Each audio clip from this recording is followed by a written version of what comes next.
Encore une fois, amen, amen, amen. Wow. Nzambalola azwa lokumu.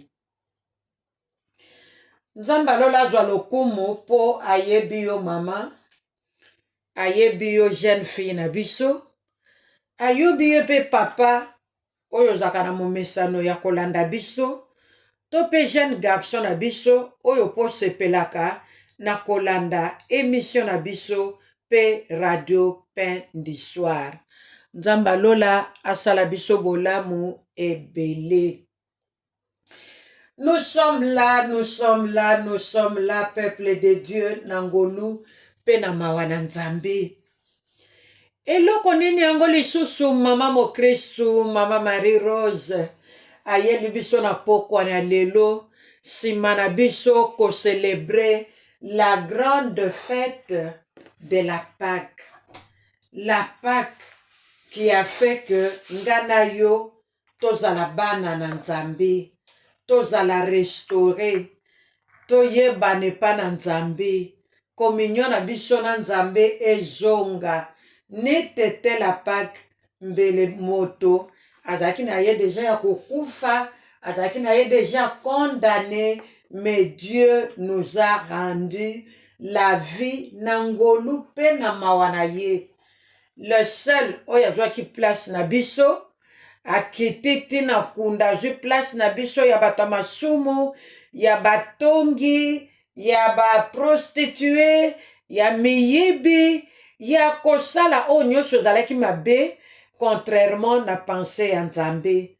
Nzambe wana lelo aza vivant et il est assis à la droite du Père.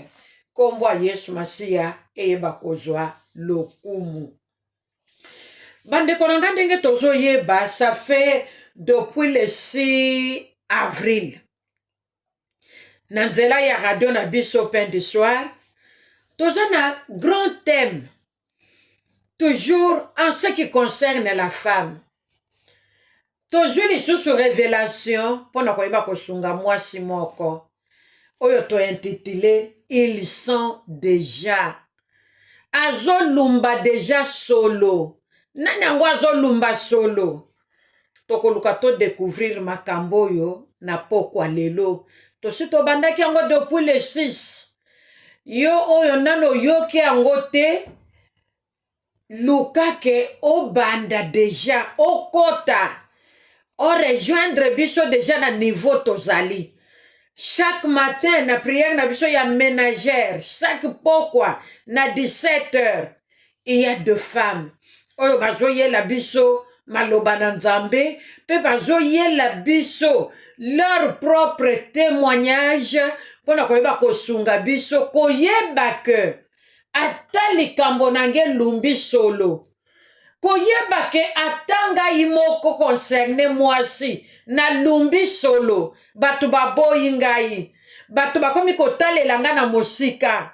Ça veut dire que bamoni ke likambo nange komi na suka, bamoni ke soki basaproche na ngai, nga na kosapuye na bango, na koluka basunga nga. Nzoka nde, mutu ya solo, ya malonga, oya kosunga nge zali kaka Yesu, oya kufa kipe asekwi, azana bomoi. Alléluia.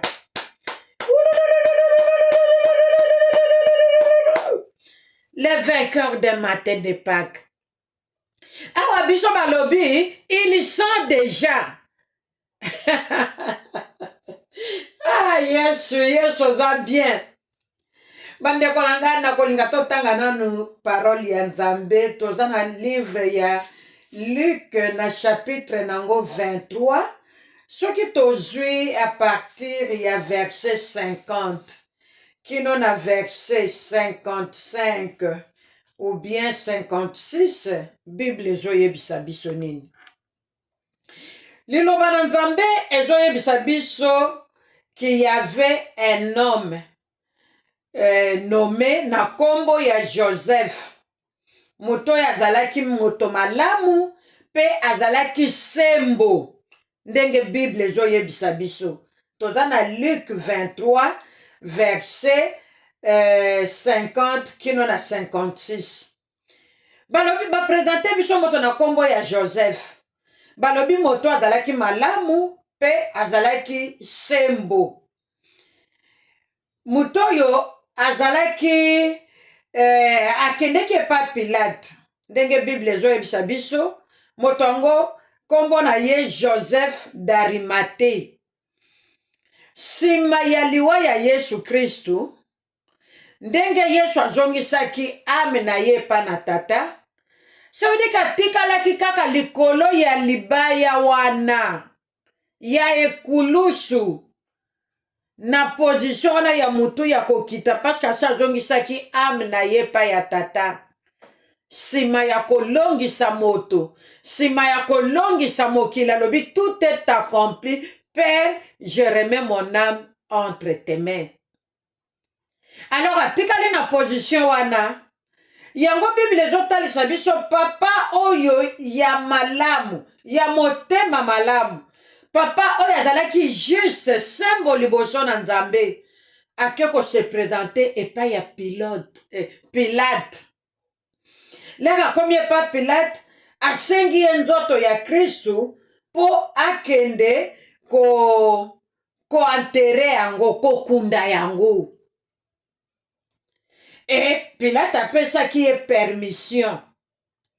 Bible elobi na biso ke papa ya kamati nzoto ya Yesu alingi yango na kati ya linge.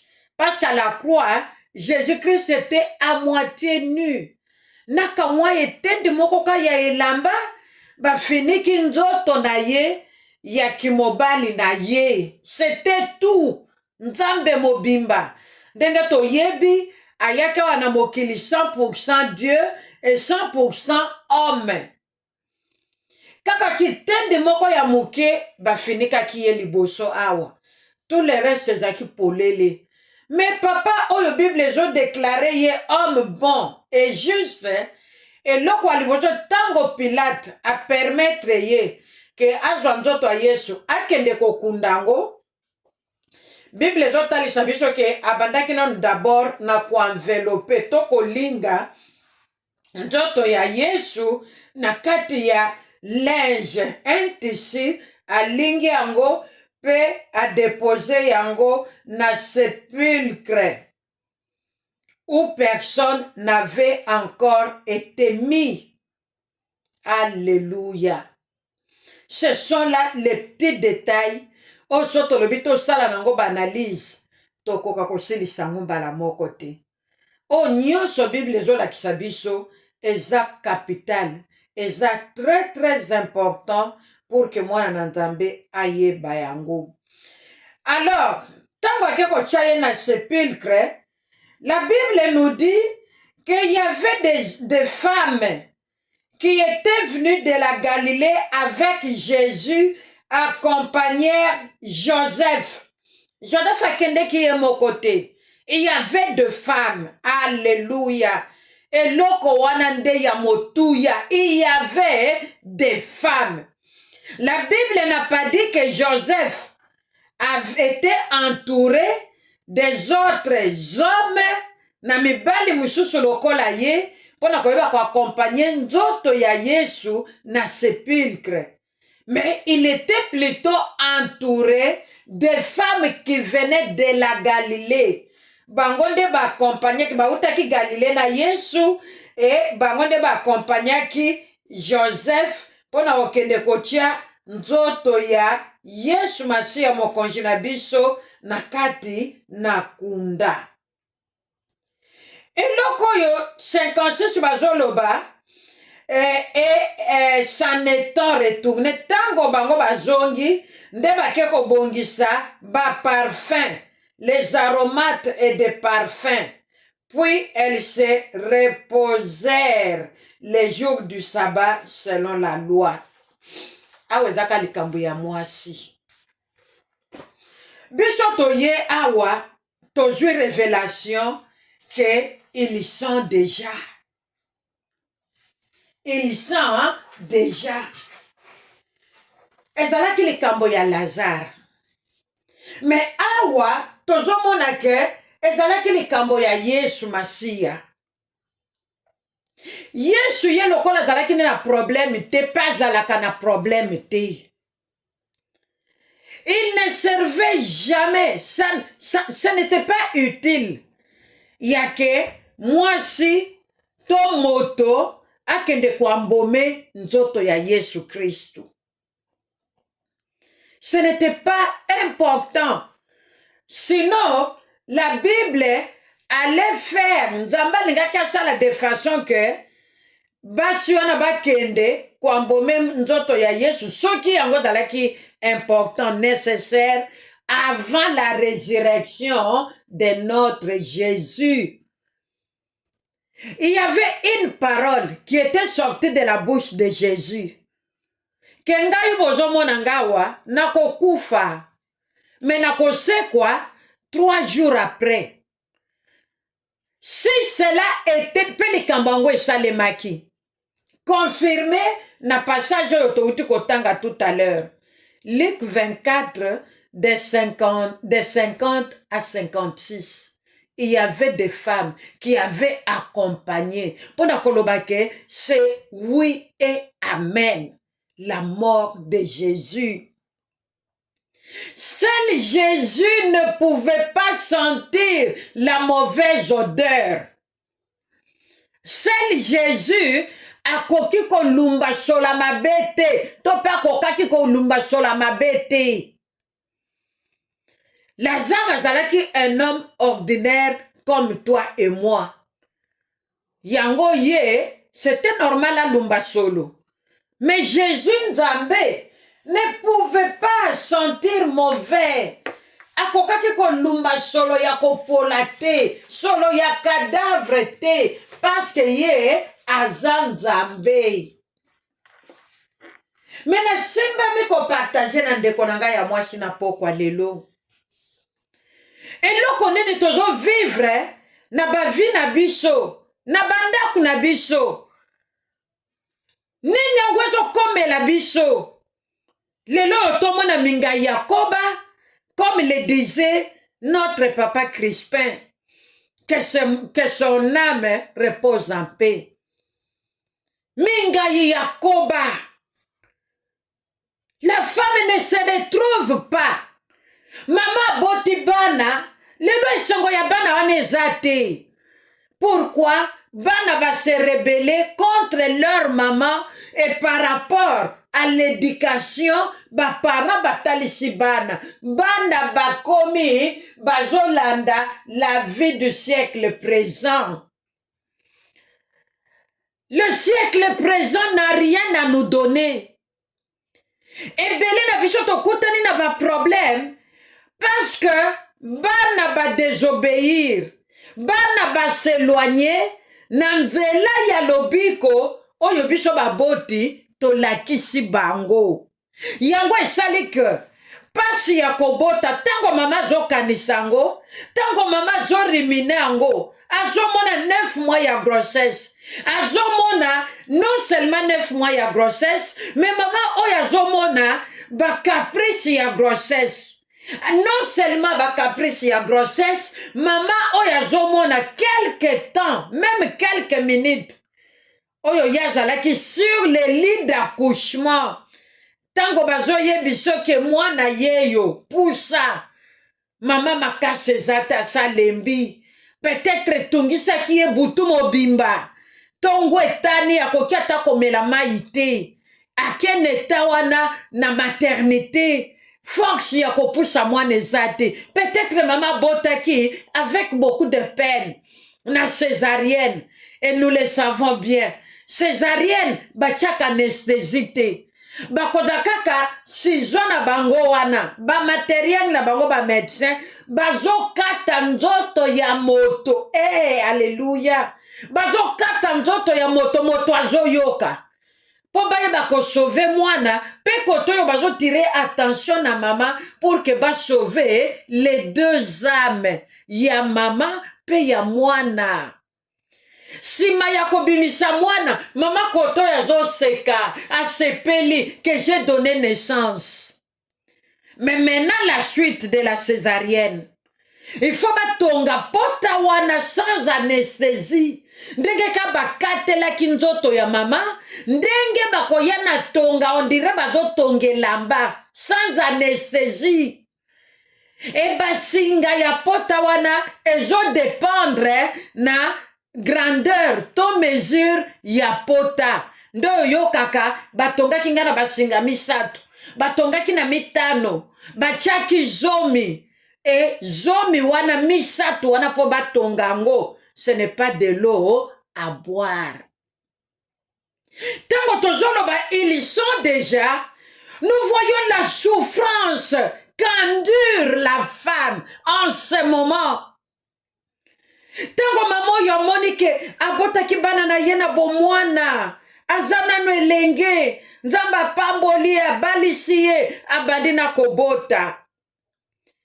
Ezana mosusu pe, ils sont déjà parce que ye abali mobali honoré ye mazwi mabota te. Il y a la troisième femme qui sont déjà parce que banda babota ye abalate. Malgré balosambo na ye, mais nana zuli balate. Lelo akoyi kotanga ba âge akoyi kotanga me biso ba na Nzambe tokotanga ka jamais ba âge parce que Nzambe na biso azan l'ancien des âges.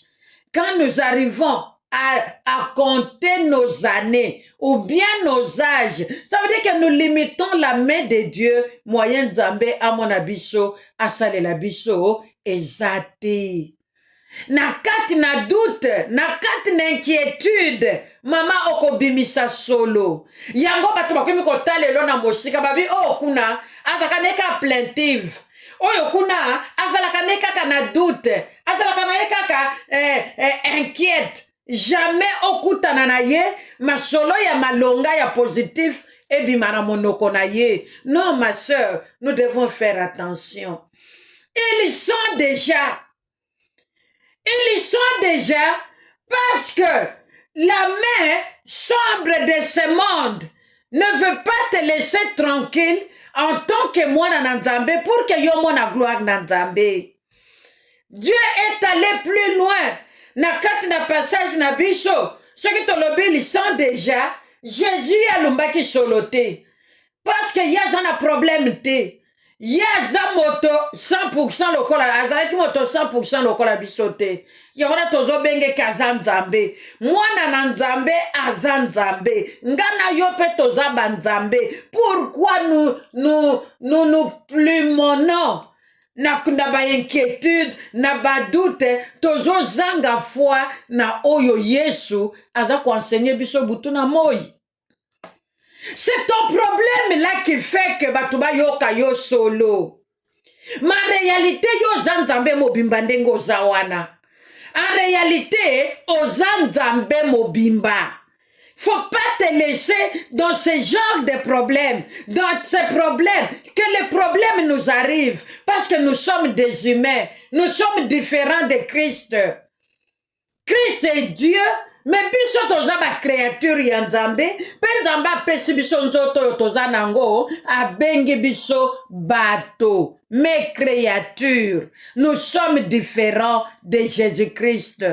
Cela doit nous arriver, mais ne nous laissons pas. Solo wana epepa. Moto so atali yo lobi, oya dana solo ya libala. Ça veut dire qu'azo luka libala. Moto yebi yote atali yo kaka lobi, oya zo luka libala.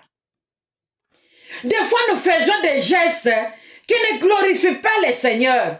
Lokola nga nazo luka libala esika na moni mibali bazali na komi kolalisa miso na komi koloba moi ba sourire moko ya kwatire nango même les hommes mariés. Non ma sœur, c'est là où nous disons que mutu ya modèle wana azali ko sentir ils sont déjà. Ça veut dire qu'à komi na suka azoluka n'effort ne personnel azwa solution mais n'effort personnel ma sœur okotika la kolonga kati. To compter na Yesu. To compter ne lombe mobali. To compter na oya longa liwa.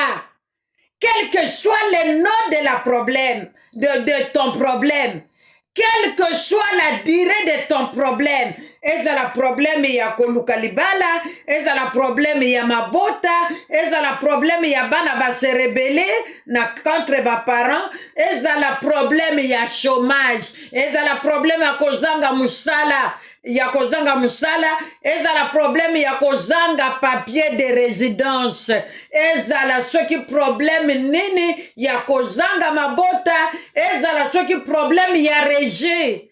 Mokili rejeta yo sans problème, yo po miboya, o mitiki nzoto yo nzamba apesi yo à son image et à sa ressemblance, o mitiki okomi bato bakomi koyoka yo solo, ils sont déjà. Pour Lazare, il ne sentait que 4 jours après l'avoir enterré. Il était mort 4 jours, bah le but est combien? Mais après l'avoir enterré, 4 jours après, sa sœur Marthe avait dit qu'il sentait déjà. Oh ma sœur, ce qui n'a yé, na motune pas na yo. Yo zolumba solo. Ton problème oya yo et zolumbiso solo. Tu en as fait combien de temps?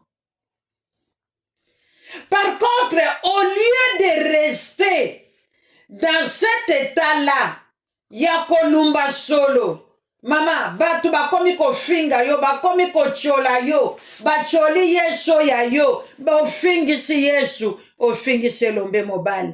Nzoka nde yesu, alumbaka ne solo te. 3 jours après Kakanenga Lobaki, il était ressuscité. Au moment où nous parlons ici, il est vivant pour toujours et à jamais. Il est élevé à la droite de notre Père. Alléluia. Là où il nous a précédés, pour na koyeba kobongisa esika na tina ya moko na biso. Seulement, oyo nyonso azomi bongisa que alumba solote. Parce que avec la mauvaise odeur, personne ne saura se mettre à côté de Christ. Christ aza Nzambe. Alumba kasola mabete, aza pe na besoin ya parfum te, aza na besoin ya aromate te.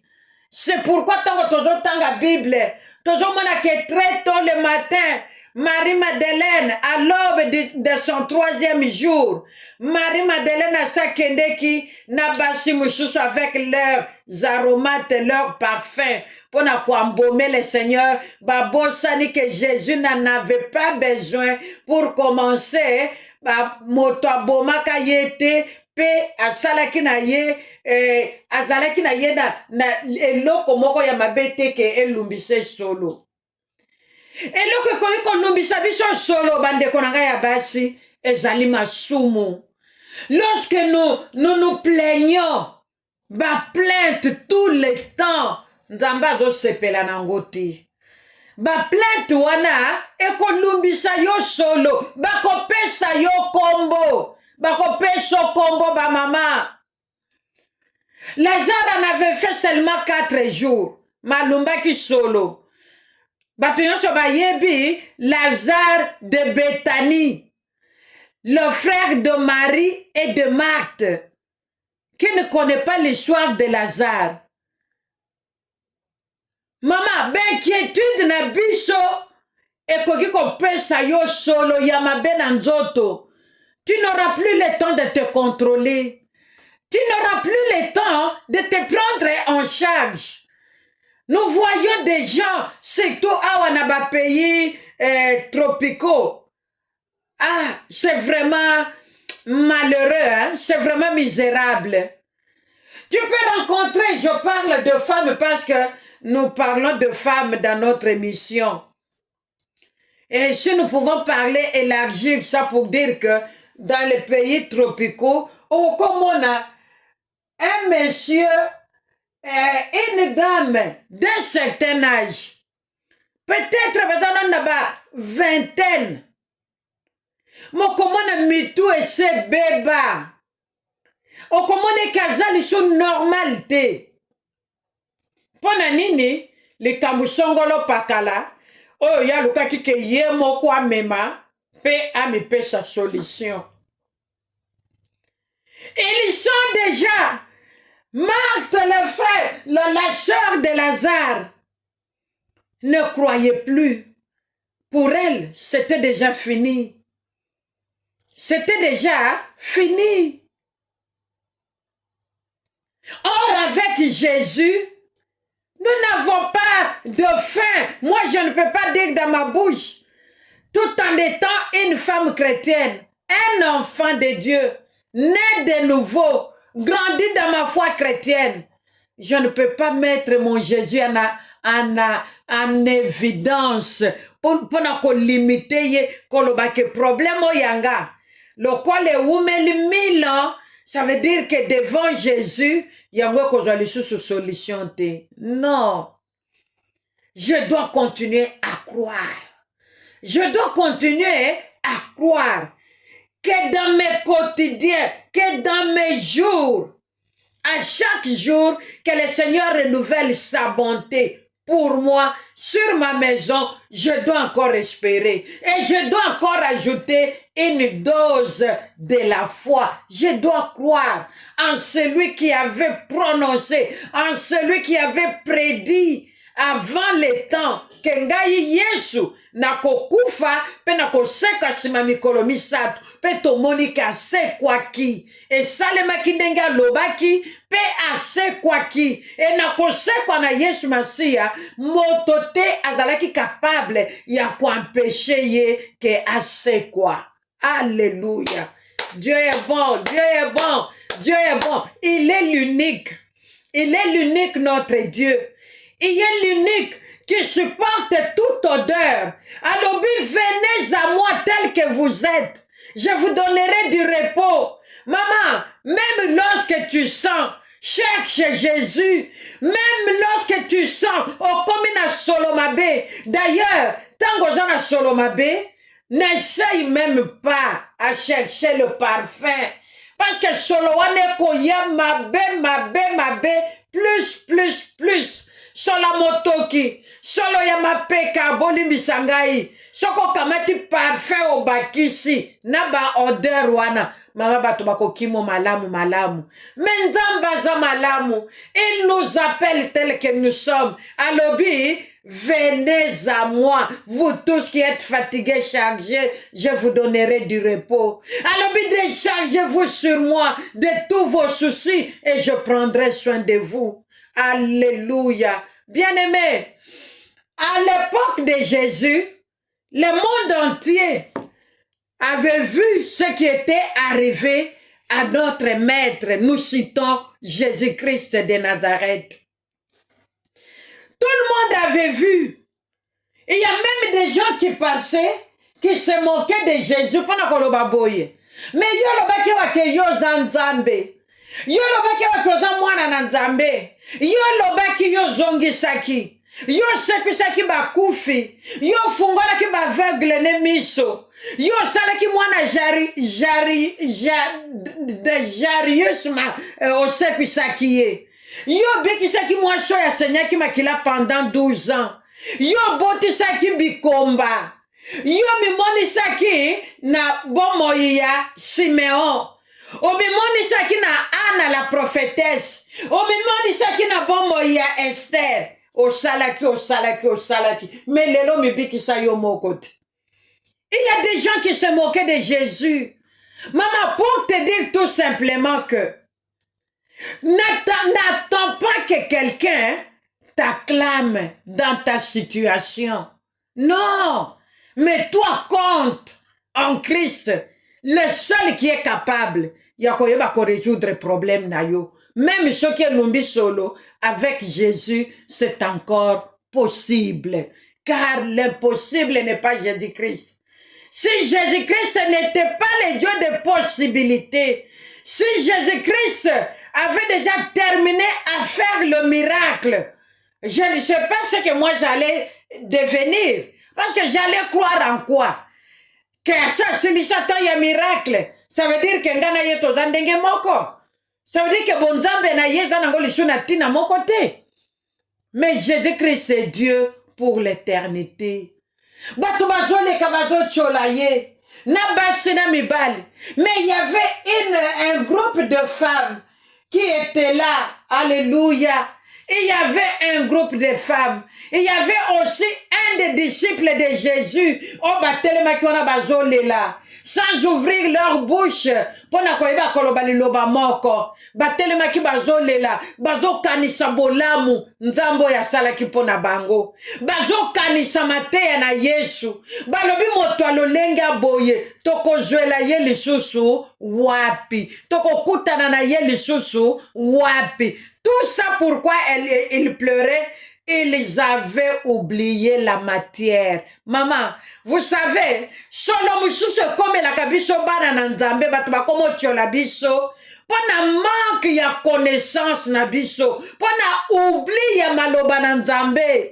Ndenge tozote ya boye nazo toka je transpire. Pona ko sale la nzambe afin que maman moko azwa lobiko na ye a se retrouver quelque part dans sa situation qui subsiste. Oye lingi kotika yete na maladi songolo pakala. Oye lingi kotika yete po azwa délivrance na ye.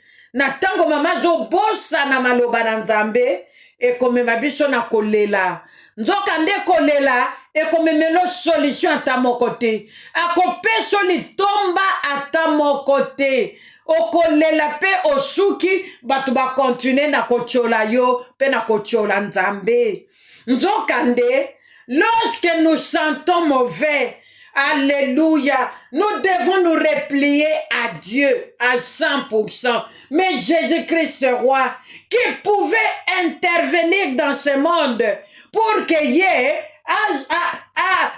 akita na libaya wana soki kaka nzambe tata te. Mais lokola ezalaki likambo ya tata, lokola ezalaki désir ya tata, que mwana na ye nzambe lokola ye aleka par là, le Seigneur ne pouvait pas changer sa décision. Mais ngana yo nzambe a changé la kabiso ba décision. Azan nzambe oya bongo laka. Le Seigneur nous prend dans les néants. Le Seigneur nous trouve dans les néants, dans les pleurs, dans les manquements de tout genre. Il vient essuyer nos larmes pour la koiba kosala biso bolam. C'est comme je disais, Jésus n'avait rien qui pouvait prendre sa place pour que le monde soit sauvé. Maman, ozana ba responsabilité na ndako na yo.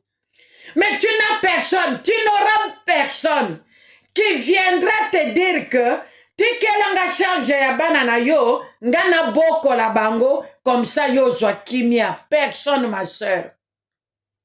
Surtout dans les pays que nous nous trouvons ici, lorsque toi tu lâches tes enfants, que bakomi mutu makasi balingi kotanga classe te bakabolinga kutuna mobali na ngai ngana bandako kotela bana mena papa amoni ke ngana yezo kolete lelo nazana problème na ndaku nanga nazana ba difficulté à cause ya bana toboti na mobali na ngai.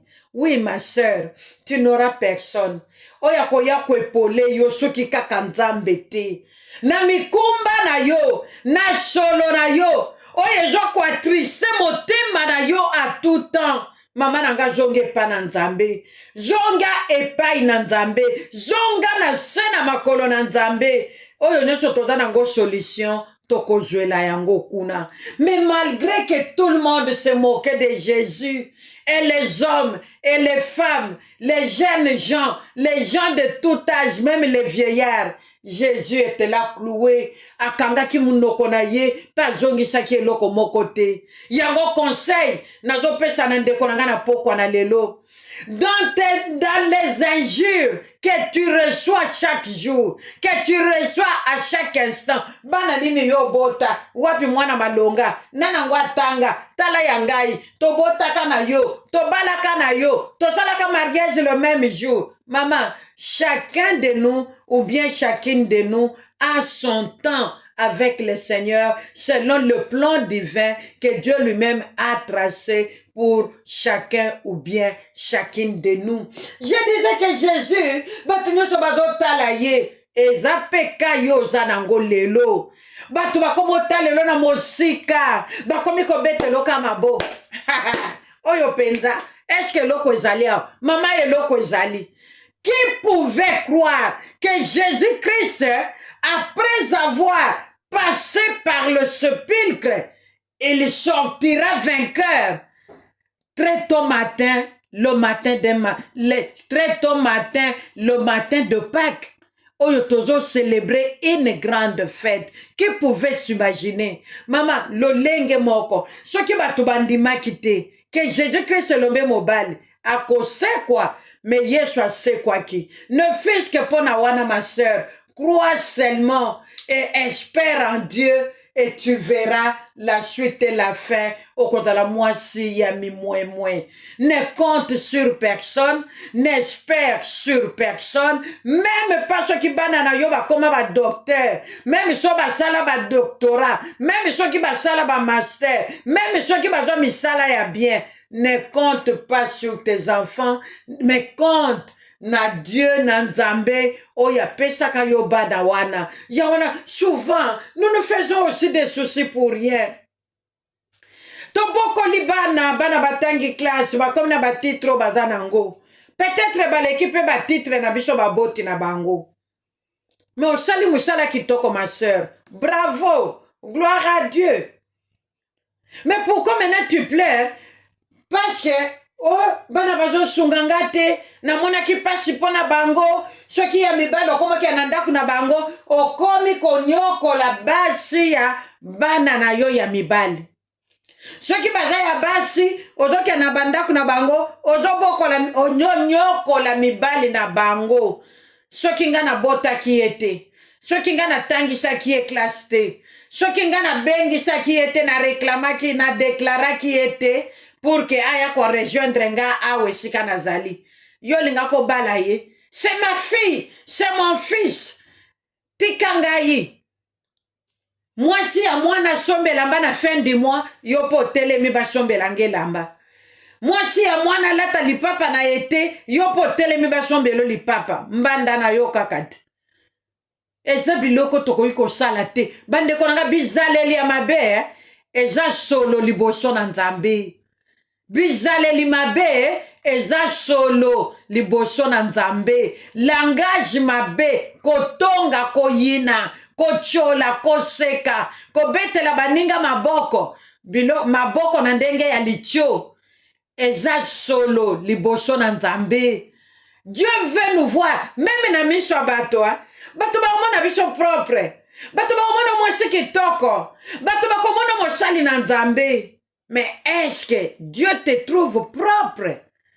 Devant Dieu, tu ne sens pas. Ozana solote lokola Lazare.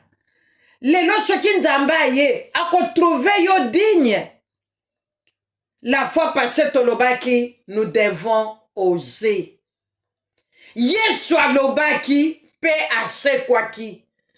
Nous aussi, nous devons oser avec de bonnes paroles. Et puis, madame Minokona biso, pour que solo ya kopola elongwa. Pour que solo ya kopola esadini elongwa.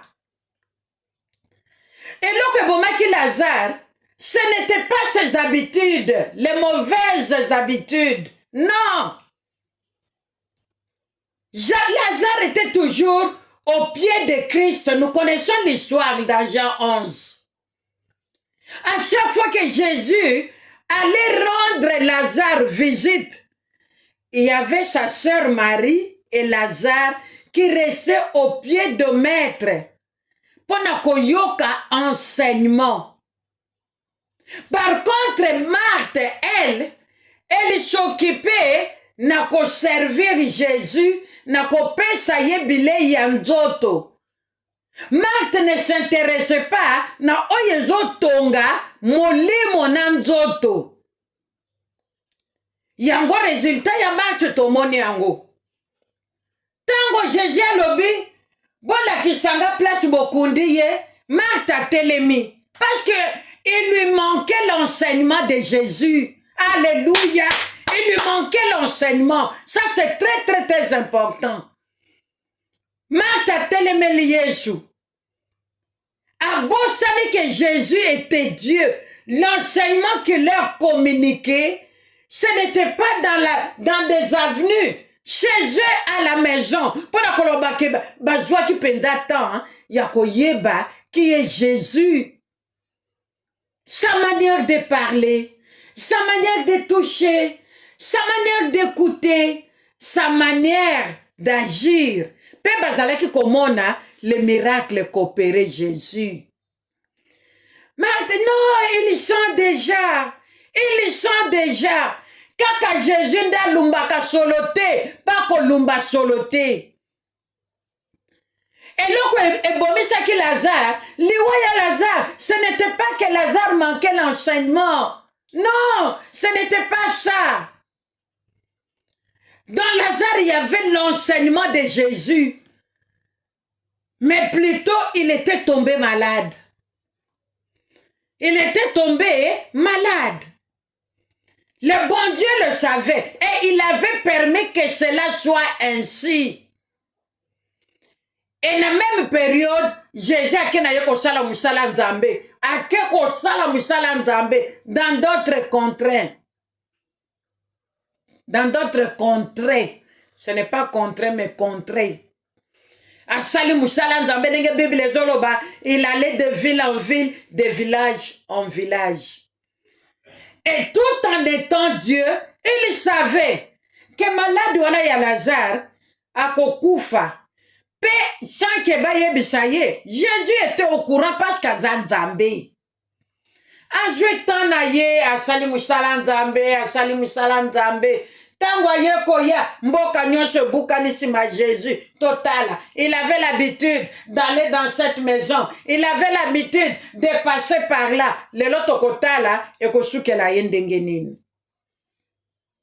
Elombe mobali aye. Elombe mobali a koti.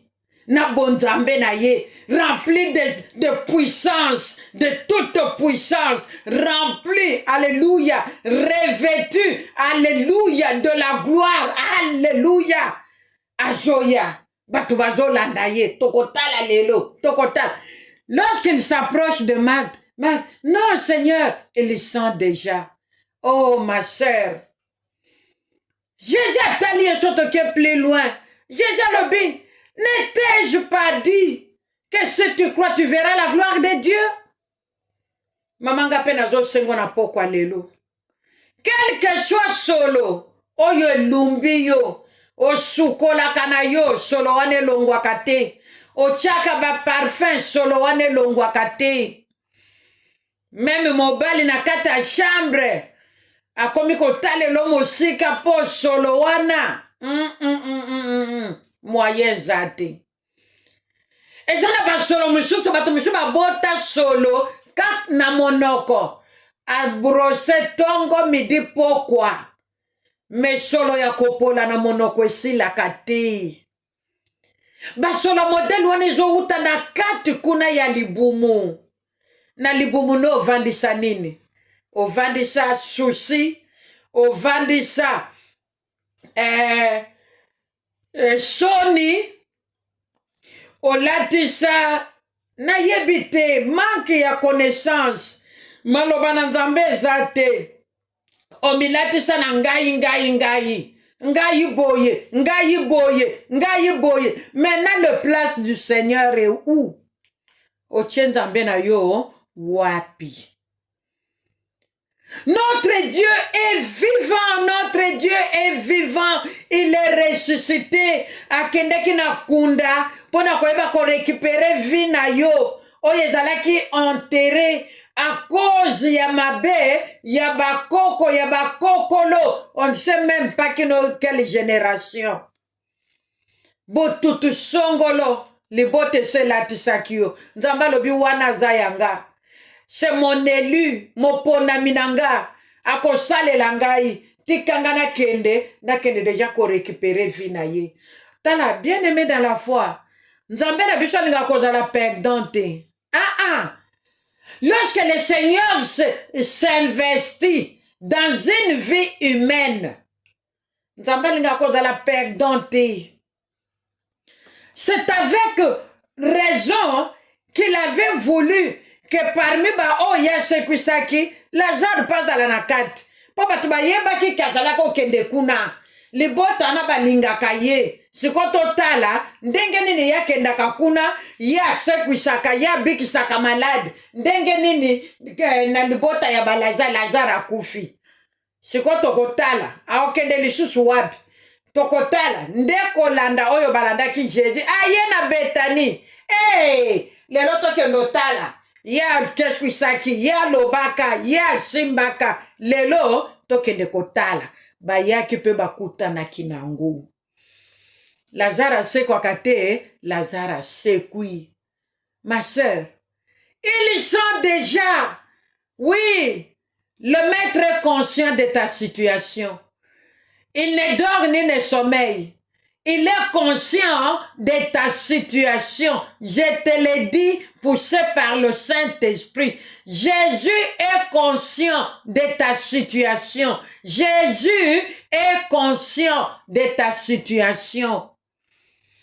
Il n'est pas un homme pour Kiabosana. Il n'est pas un fils de l'homme pour que Awangana Malobo Yalobaki. Ah, Nzambe na pomoi. Nzamba boye na kotika yo pona kende koluka lisusu nani. Na kotika yo pona kende lisusu wapi. Na kotika kolanda yo Nzambe na ngai pona landa lisusu nani. Ah, Yesu. Molimo santo na yo asunganga. Molimo santo na yo asunga ndeko nanga moko ya mwasi. Mwana na yo moko quelque part. Ah, Jésus, tu nous as dit que tu as créé l'homme. Ça peut être un papa qui nous suit ce soir. Ça peut être une maman. Ça peut être une jeune fille. Ça peut être un jeune garçon. Ça peut être un couple. Ça peut être une personne âgée qui a l'habitude de nous suivre. C'est comme une maman âgée plus de 80 ans. Cette maman a l'habitude de m'appeler. Pona koyebisanga ke mama na landaka yo. Maman, et ça me fait du bien. Gabi, wow. 80 ans. Les lois sabaki sont 82, ceux qui 83.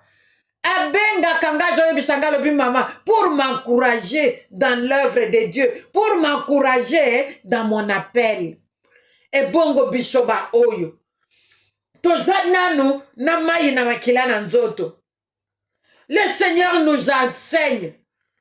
Nzambe zopesa biso mateya na ndenge nyonso. Me tozo mitika kaka solo. Solo oyo tozo lobawa. Eza solo ya nzoto te. Osonyaka no nzoto bien. Me solo tango likambo ezo lekela yo. Ezo koma au-delà. Yo moko mitiki likambo ngo ya emporte yo.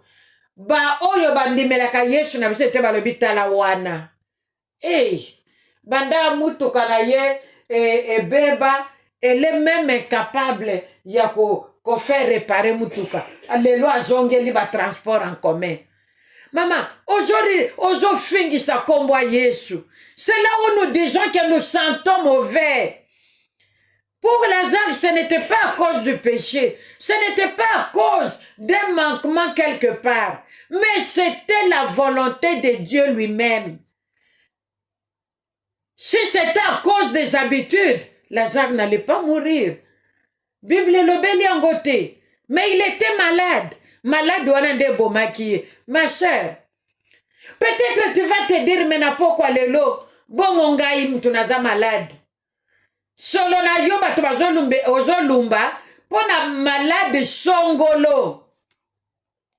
Ozalaka kufa lobi. Lelo telemi. Lobi osali rechid. Lelo telemi soki batu baye kotala na yebite minganga basiba lemba ningai minganga kutu bakoma kotangela nga mikolo mama yo ke na regard na yo epa minganga ko silisa problème na yo te zonge pa na Yesu mutu moko te na Betani azalaki na makoki ya kosekisa Lazare.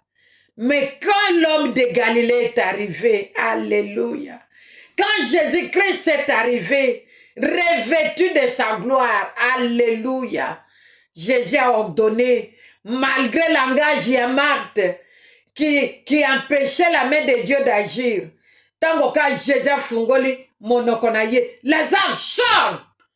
4 jours après, solo kidiamfuka. Moya kotelemeza te. Po Bible elobeli yango te. Sûrement ke bato bakimaki bazongi mosika. Sûrement bato bakangaki bazolo na baminoko po microbe ezwa bango te. Lazare sala nini? Sort. Bima na libulu ya kufa. Aseleki lisusu Marthe akende kopesa ye autorisation ya kofungola cercueil te. Alobi na moni mateya nyonso na teya awa. Marthe yoka eloko te. Mais moment yangoyo, ya kotalisa bango, que moi je suis la parole qui donne la vie. Alléluia. Alléluia. Je suis la parole qui change la vie humaine. Je suis la parole qui répond à tout.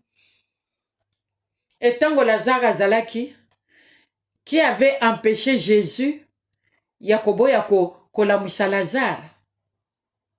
Bandeko nanga Yesu asalela biso makambo ebele. Asalela biso makambo ebele. Tokomi na temps ya kondima Yesu pe ya kokangama na ye avec plus de 1000 raisons. Moto tanki aza moto awa na se na moi baposa ye kosilaka te. Lelo Nzambe abikisi nga na mot de tête. Lobi na kozala na besoin ya lipapa ya été. Moi ese bandi te. Tala sikoyo. Il est déjà pratiquement 20 heures passées, mais il y a encore la lumière dehors. Ce n'est plus l'hiver. Nous sommes en printemps. Nous sommes en printemps. Et nous avançons vers l'été par la grâce de Dieu. Nzambe asaleli biso bolamu ebele. Oye komi pe tango. Tobosana nanu makambo wana. Bayoki yo na solo depuis que tu es une femme mariée. Bato bakomi kaka. Moi, c'était une belle femme. Hein? Il fallait la voir. Il fallait la connaître dans sa jeunesse. Bato bakomi, quand tu étais, c'était une belle femme. Mokomi boyendenge nini. Parce que dans ta jeunesse, tu ne connaissais même pas Jésus de la même manière que tu le connais aujourd'hui. Okomi boyendenge nini. Batubalo la présent na yo. Parce que c'est maintenant que tu es dans la bonne voie. La voie du salut. Cette voie s'appelle Jésus, Emmanuel. Dieu parmi nous, Dieu avec nous. Ils sont déjà. Pourquoi Zolumba solo ma sœur? Prends soin de toi. La parole de Dieu lave et le sang purifie. La parole de Dieu rajeunit. La parole de Dieu nous amène au bon point. Mais talo yozali. Tu te laisses sentir. Où est la place de Jésus dans ta vie? Où est la place de celui qui est ressuscité? Confirmé dans la parole de il y avait un homme nommé Joseph d'Arimathée, le seul qui était allé demander à Pilate bapesa ndoto a Yesu po akende kokunda, akende kotiango na sépulcre. Joseph d'Arimathée n'était qu'un homme comme toi et moi. Mais nous d'aujourd'hui, Dieu nous dit malheur à celui qui compte à l'homme, mais béni celui qui espère en l'Éternel. Mawana oya zotale la moto, mawana oya zochelike na yena moto. Mama solo wana kaka Nzambe ndako longolo ango. Tozonge pana Nzambe. Il est capable de tout changer, de tout transformer dans notre vie. Jésus est capable. Jésus est capable et c'est encore possible. Jésus est capable et c'est encore possible. Jésus est capable et c'est encore possible. Revenons à notre Maître. Approchons-nous de notre maître. Le seul oya zoyoka mabondeli na biso. Le seul oya lingaka biso. Le seul qui nous tend sa droite à tout temps. Le seul qui ne veut pas nous voir souffrir. Jésus veut nous voir dans son allégresse. C'est pourquoi il nous dit, réjouissez-vous toujours. Je le répète, réjouissez-vous.